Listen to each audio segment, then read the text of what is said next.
to stop and get that glimpse and remember with clarity the beauty of your sacrifice. Thank you for your love for us. Thank you that you are not a God who is far away, but a God who has come near to us. And I pray, Lord, now as we open your scriptures and look, I pray that you would continue to speak with great clarity by your Holy Spirit at this time, this morning, in your name. Amen. Well, good morning. It's a real pleasure to be here. My name's Tim, as Carl said, and I tell you, I've been itching to come and visit you. Carl, look, I've known Carl about 20 years now, and look, he's just such a fantastic guy. He was a young adult in a church where I was the young adults pastor, and but he's just the perfect person to have in your young adults ministry. You know what I mean? Because he was as hungry as all heck. He had lots to confess all the time. So it made me feel good because I felt like there was discipleship happening, you know, real progress. But his authenticity has always been fantastic, and he's become a great friend and colleague in ministry. And so it's a great pleasure to be here with you, and but with you as well to share and open up God's word this morning. I recently heard, and I've gone blank on the comedian, Chris Rock. Chris Rock recently told this story about going on holiday. He talks about, he says, you plan a holiday with your partner. Yeah, we're going to go and we're going to have a fantastic time. It's going to be great. And so you start preparing a good week out or a couple of weeks out of what that holiday is going to be. And he says, and that's when the stress begins, right? And he says, you got to wash everything and you get things ready. You start packing bags and you bring them and you put them near the front door. And you know what I mean? You've got to clean this and you've got to clean the car and clean the house, and you're getting people ready. We're going to go. You got to plan. You get out the map and where we're going to drive and all your stuff from the shed. You pull it all together. He says, and then you get the night before is just like you're nearly divorced. Like it's just full on, you know, the stress. Oh, you got this ready? I haven't got it. Have you got it? Have I packed this? I don't. It's just, and suddenly you're thinking, why on earth are we going on holiday? He says, but then you get up super early the next morning and everyone's just like freaking out, and you have a coffee and it's on adrenaline. You know what I mean? You get downstairs, you pack the car, you unpack the car, you repack the car. You can't find that particular little thing, so you got to unpack the car, repack the car again. You get the kids in the car, you get your wife in the car, and you go back in, check the house. Is everything okay? You come back out. It's like we were going to make great time, and it's all gone. He says, and then you kind of come out to the car. Your wife shuts her door. Everyone's in the car. Everything's in the car. The house is locked. He says, and then you walk around, he says, to my side of the car. And again, he goes, that walk, those 3 seconds, that's my holiday. He says, I look forward to that little walk every year. For just 3 seconds, it's bliss. Everything's quiet, everything's done. And then I get in the car and away we go again. And I don't know if you may or may not have kids or a partner, but you kind of get what he's talking about. And I'm telling you, it's pretty accurate.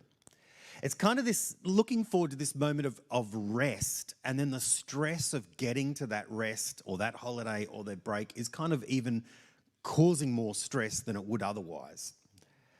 And we tend to be a culture, I think, as Australians, that we love the long weekend, we love the notion of being easygoing, but I actually think we're more anxious than we let on. And there is something in us that hungers continually, that longs for kind of the ultimate rest. You know, like when will we get things as they're supposed to be, and finally I can switch off, or finally we can settle down, or finally I can arrive and be at peace. Finally I can rest. So I want to talk today a little bit about that, because what Jesus says in this little passage here that Carl read to us, he talks about a Sabbath rest. And the notion of a Sabbath rest is a really strong theme right through the Old Testament and the New Testament. And it's one of the marvelous and really insightful themes all the way through. And I want to unpack that a little bit with you, because if you can get a handle on this notion of Sabbath rest, then it's going to unpack a dimension of Jesus and the gospel to you in a really fresh and relevant way. Jesus says here, the Sabbath was made for humankind and not humankind for the Sabbath. So he says that the Son of Man is Lord of the Sabbath. Lord of the Sabbath. And we're going to talk about that a little bit. What does it mean for Jesus to say that he is the Lord of the Sabbath rest? It's a bit like him saying, I am the Lord of the long weekend, right? I am the Lord of the holidays. That's what he's really saying. There is something there, and it involves not work, but rest, a break, a relaxation at a holiday, a peace, and I am the king of it. So if I want to know what it means to truly rest, I want to understand what he means when he makes this quite audacious claim that he is the Lord of the Sabbath. Well, if we want to understand Sabbath, we go right back to the beginning, to the Old Testament. Because what we're given in the Old Testament is the story of creation, and it is a story about God working and then resting. The creation account gives the story of God's creation of the world and the universe, the heavens and the earth and all things. And I'm jumping forward to the last day. You get this strange day called the Sabbath. It says he got to the seventh day and God rested on the Sabbath from all the work that he had done. I like that phrase. All the work that it's like God's putting in there. You know, it's a bit something your mum would say. You know what I mean? I've got all the work that I have done today is, you know, he rested from all the work that he had done. And he says, this is a special day. This is a holy day. This is a Sabbath. And in fact, then it finds its way into the Ten Commandments. The Ten Commandments are given, and it actually very specifically says, remember the Sabbath day. He chooses a people for himself, the people of Israel, and reveals what he's like. And one of the things he commands of them is not just that they don't murder, but that they don't work every day. Remember the Sabbath day to keep it holy. 6 days will you labor and do all your work, but the seventh day is a Sabbath to the Lord your God. On it you will do no work. You or your son or your daughter or your male servant or your female servant or your livestock or anyone who is within your gates. For 6 days the Lord made the heaven and the earth, the sea and all that's in them, and rested on the seventh. Therefore the Lord blessed the Sabbath day and made it holy. Now he actually goes on a little bit further and elaborates a little bit more to them specifically and through Moses saying to them, as my people, this Sabbath thing is really, really very important. In fact, it's so undergirded. It's not just that it's in the Ten Commandments, right? Do not murder, do not steal, do not work on the Sabbath. It's this big thing. And it's such a big thing to God, and he wants it to be such a big thing for his people that he actually kind of provides it or enforces it upon them as an identity marker. Now, what do I mean by that? It means that it becomes one of the things by which they say, this is how we know we are us. Like, think about those things in terms of being an Australian. How do you know an Australian when you meet them overseas? You know what I mean? There's a certain language that they use, phrases, and you go, that's the Australian way. And the notion of being easygoing and having a long weekend and resting and taking it, not getting too serious or uptight about things like the Germans or I don't know, whoever, is that's kind of, I'm not going to mention, the Hungarians. No, Lord. So that's how do you know, that's how I know I'm Australian, because we, whatever, right? And that's for the Jewish people. This is how we know that we are God's people, Israelites, because we Sabbath. They do other things too. They're circumcised and they only eat kosher food. They've got all these other things. But this is one thing. We don't work on the Sabbath. Now, when I was in Jerusalem a couple of years ago, I was there as a guest of a Jewish body. And the Rabbi Ralph was showing us around Jerusalem and Israel. It was a fantastic trip. And then we got to Friday night and he said, okay, you're going to be on your own now for the next 24 hours. And we said, why? And he goes, because it's the Sabbath. So I'm going to be going back to the hotel room and I will be there. And we said, are you going to watch Netflix? And he goes, no, because that will mean I have to work to put on the remote control. I will be in my hotel room and it will be peaceful, and then I will see you after the sun has gone down tomorrow night. We're like, wow, they really do take this thing very seriously, don't they? And he did exactly that. And you know what? When we came back to Australia, we went to dinner at his place in Melbourne, and he was explaining how they have the automatic light switches in their house. Why? Because when it comes time for the Sabbath, you don't switch a light on. Why? Because that's work. You don't work on the Sabbath. When you walk to synagogue on those days around parts of Melbourne, in and around that sort of area, you can't push the button to walk across the cross lights. They're automatically set because you don't work on the Sabbath. And he said, that sounds a bit legalistic. And I go, well, that's exactly right. It's in the law. It's literally legalistic. That's what. But God's doing something, I think, really quite important here. And before I move on and talk about how it's too legalistic and we need grace, let me just pause for a moment and say, yeah, hang on. This has been a helpful marker and key organizing principle for a lot of what's flowed on in our Western civilization. We do have weeks and we have one day, which is at least a rest. And it's been a wonderful gift to some of the work conditions that have occurred over time. The notion of a day off is profoundly important. And the notion of resting regularly, the notion of actually allowing our land to rest and our people to rest is profoundly important for the environment and for agriculture. We need that.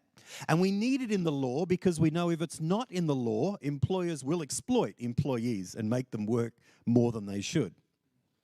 But I think there's even a sense by which we need it to be law as well. Because we have the subtle pressure that exists in the human heart and in our culture to keep working. And it's really interesting. Even though we have in Australia, because of a large part, because of the union movement in the early part of the last century, very much in South Australia through the Methodist Church, actually, elsewhere more so the Catholic Church, but profoundly important to give us some of the best work conditions on earth or in history, we still have this tendency to keep working, to check emails after hours. You know what I mean? To just dabble a little bit, to just go over and above, to sort of clock off and then keep working. I remember my wife years ago talking about the nurses in aged care and so forth, how they would they have to clock off. They're told it. So they clock off and then they go back and finish the job because there's something there to be done and it's not accounted for. So there's something that there's some part of us, either through obligation or an inner compulsion, that kind of wants to keep working, that wants to be productive. And the biblical scholar Walter Brueggemann, he talks about the fact that for the Old Testament people, the notion of a law that actually says they couldn't work as an identity marker of who they are was profoundly helpful when they were put into a scenario where they had to work. And that was slavery in exile. So they get put amongst the people in Egypt and then later on in Babylon. And he says, in our contemporary situation, the notion of a Sabbath is an urgent check on what he calls the ideology of productivity. That is that I just need to be producing stuff all the time. He says that is rooted in this myth of scarcity, that things will dry up and disappear. And that's used to justify the great surpluses of the empire. The state acts as though there were not enough. Therefore, the supreme virtue is producing and accumulating more. The ideology of productivity is subtle, but it's pervasive. The most obvious manifestation is in our work ethic, whereby we must work harder and harder to achieve more in a day to prove our worth to our boss, to our colleagues, to ourselves. He says, actually, there are other ways of getting more and more. Everything in our culture says that we need more. Not just the old-fashioned way of earning it, but there's also a luxury culture of more games, more expensive shoes, more victories, more entertainment, and more sex.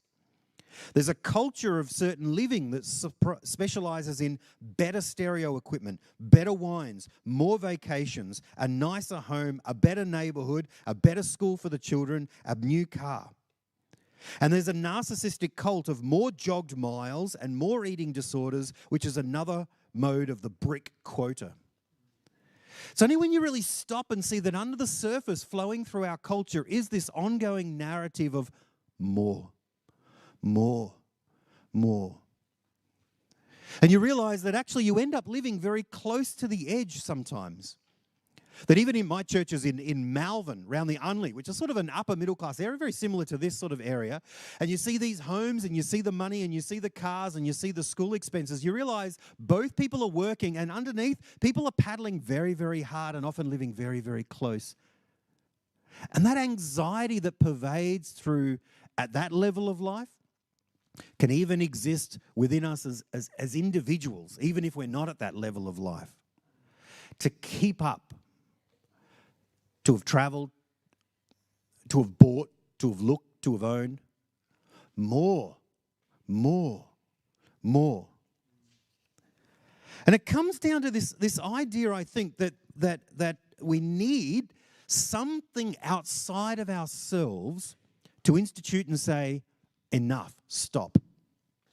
And so even though Pharaoh comes to the Israelites, you know what I mean? And he wants them to, in the story of the Old Testament in exile in Egypt, and he wants them to make bricks and then bricks with no straw and keep producing more, they are a people that say, we do not work on the Sabbath. We do not, this is what we do, we don't work.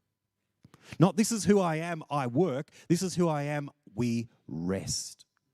We rest because our primary identity doesn't come from what we do. It comes from the God who made everything on heaven and earth.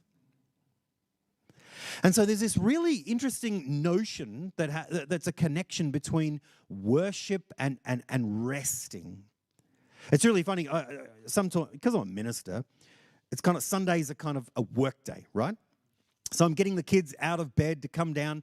And one of them one morning, my oldest daughter said, this is supposed to be a day of rest. Why do we have to go to church? You know? And I said, honey, it's a day of rest because this is where we get the rest of the housework done in the afternoon for the rest of the week. It's fantastic. But there is a connection between worship and rest.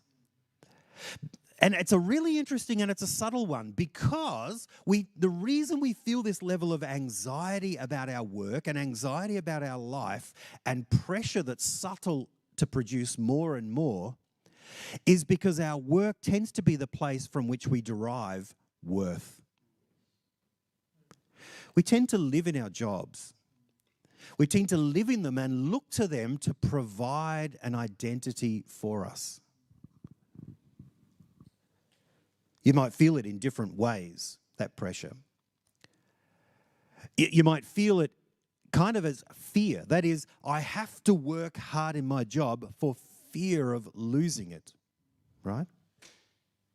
You might also work hard in your job or extra in your job because you're driven to be a diligent person. That is, I'm the kind of personality that needs the smile, the affirmation of you have done a good job.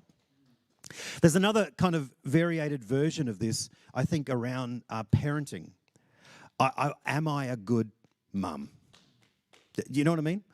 That pressure, that subtle pressure. I don't want to be a bad mum. I want to be a right mum. We feel the pressure all the time. So I must be seen to be diligent and doing the right thing. So it can be fear of losing your job. It can be the drivenness because if I'm not a diligent person, who am I? Or it can be competitive, actually.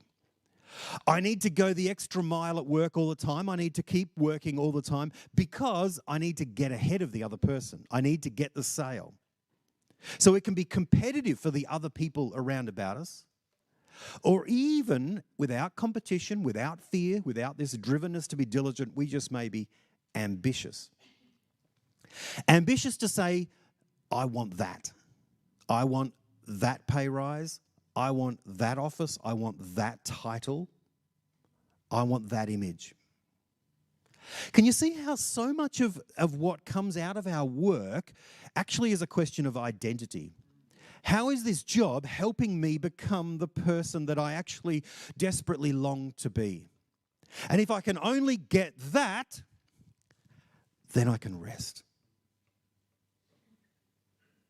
You actually see the notion of resting is getting the thing that's going to finally provide me the identity that I long for. When I get that title, then I'll have made it.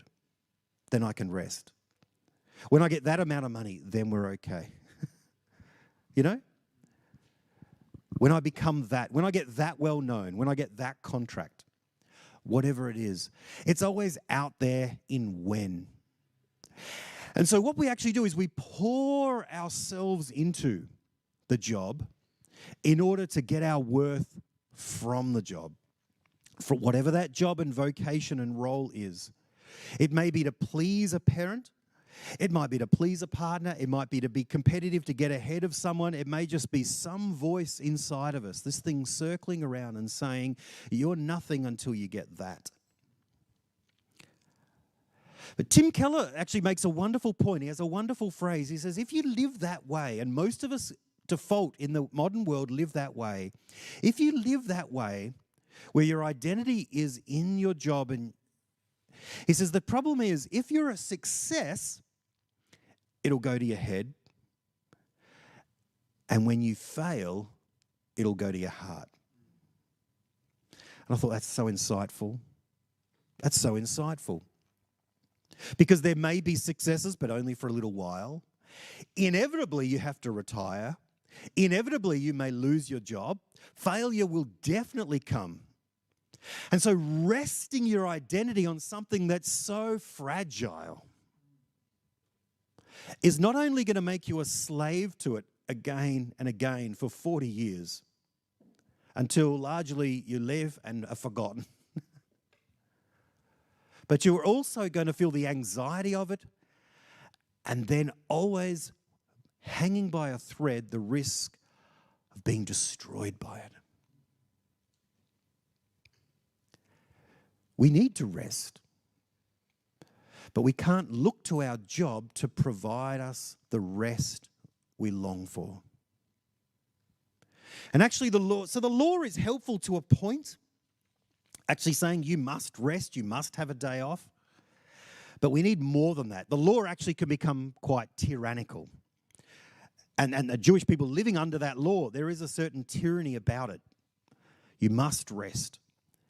But it doesn't go far enough because it needs to get to the heart. 9 times out of 10, my drivenness doesn't come from the expectations of my workplace. It comes from or my contract. It comes from the expectations of my own heart and my own longing. And I will never rest, really, until that is mastered. I need a new Lord. I need a new Lord. There's also a certain vanity, I think, in being busy. You probably can't relate to this, but Eugene Peterson made a really good point. He says, he talks about busyness, and he says, you know what, I complain about being busy all the time. But he says, I am busy because I am vain. He says, I want to appear important, significant. What better way than to be busy? The incredible hours, the crowded schedule, the heavy demands of my time are proof to myself and all who will notice that I'm important. To say that, oh no, I'm doing well, I have peace, I have all the time in the world, is basically to say, yeah, I'm not involved in anything that's significant enough to be totally demanding and stretching me. And in a certain part of our life, in a certain part of society, that's almost a community sin.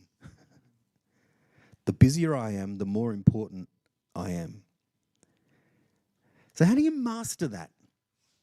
That fundamental question of identity in your heart and that drivenness, how do you unwind it?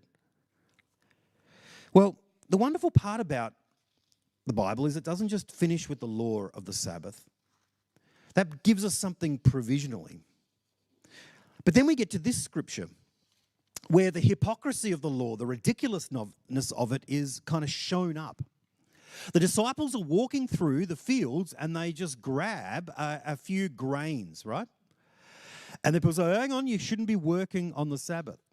And Jesus goes, okay, time we talked about this. Sabbath was my idea. Let me explain why it's here. It was made for you.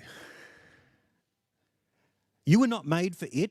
The Sabbath is not holy as if somehow the Sabbath is a God. It's about the Lord of the Sabbath. And the Lord of the Sabbath says, I want you to flourish. I want you to rest. I made you to rest. But not rest in your job, and not rest in your car, not rest in your holiday home, and not rest in Europe. I made you to rest in me. What he's basically saying is, I am the Lord of the Sabbath. I am the Lord of the Sabbath rest. Now, how does this work?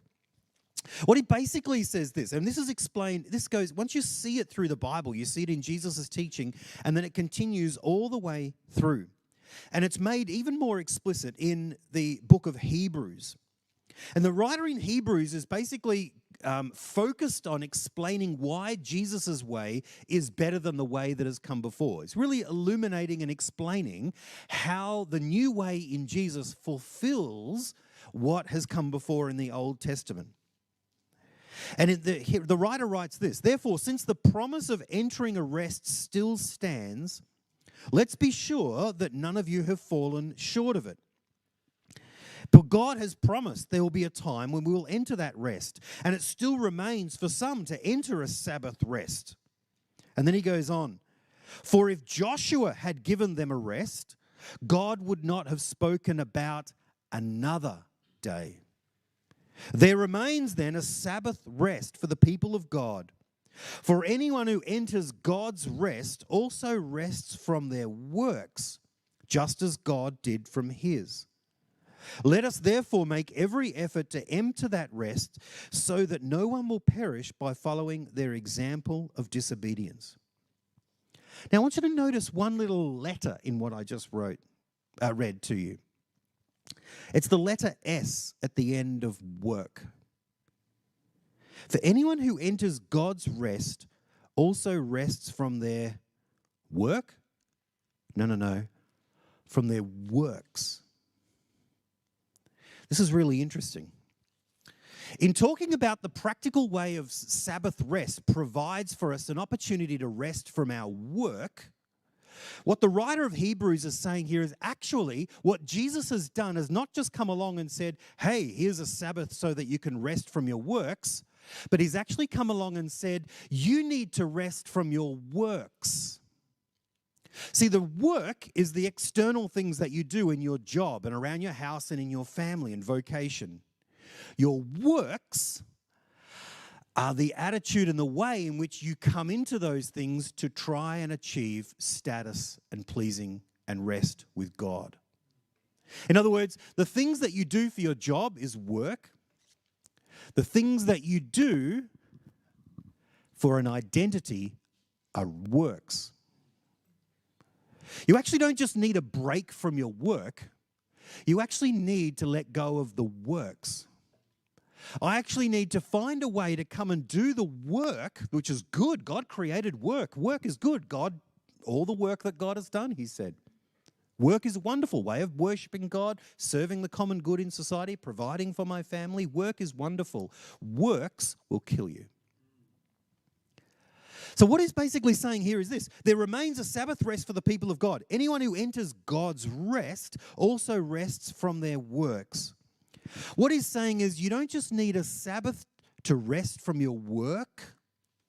You need me as the Lord of the Sabbath. You need me to be your Sabbath from your works. The things that you are looking for your work to provide for you, you're going to find only in me. Now, how is this possible? It's possible because Jesus did a good day's work. Jesus actually was the one who saw equality with God, a great position with a corner office in heaven, as not something to be grasped, but actually came low. And actually came and did a wonderful day's work of sacrifice. Who came and demonstrated his love for us, and that the basis of your identity doesn't have to be what you can do for God, but actually is what God has done for you. He comes and does a wonderful day's work. He spent the Sabbath dead. He entered into death, the suffering and the sacrifice of death for you. He burnt out so you don't have to. Jesus entered into a greatest day's work, the most significant event in the history of the universe on which everything swings. This moment when God himself gave himself for his people, died and rose again. Because what that event does is it achieves for you a union, a work, an accomplishment as a basis of identity that you could never, ever achieve in your own strength. Once and for all, God has said, you belong to me. You are in my family. You have status with me. You have all the treasure of heaven for me. You can rest in me. For this is a God who knows you and loves you no matter what you've earned and what your status is and how much you have worked. In fact, it's the one thing that you need, and it's the one thing you cannot get through your own effort. It's a sheer act of grace from the Lord of the universe for you. And what this means is that when you look to God for your identity, when you give yourself over to this Lord, you're actually receiving something from him that provides existentially reality within the basis of your heart, an identity that's not based on your performance. It's not based on how many emails you can pump out and get the inbox clear. It's not based on how you look. It's not based on your title. All of it flows for you, to you, and in you, and holds you despite those things. And when the basis of your identity is based on something that's not your performance, and it's sure, and your confidence is found in it, then you're actually free to go about working in a way that doesn't have the pressure of your identity upon it all the time. You actually can enjoy your job. You can enjoy your job because not everything rests on it. You're not stressed about it all the time. You can actually be patient in your job. You can be attentive to people in your job for them because you have all the time in the world, because there's not a deadline on which your very identity hangs. You actually, you can work with a sense of freedom. Put it like this: you can actually rest in your work.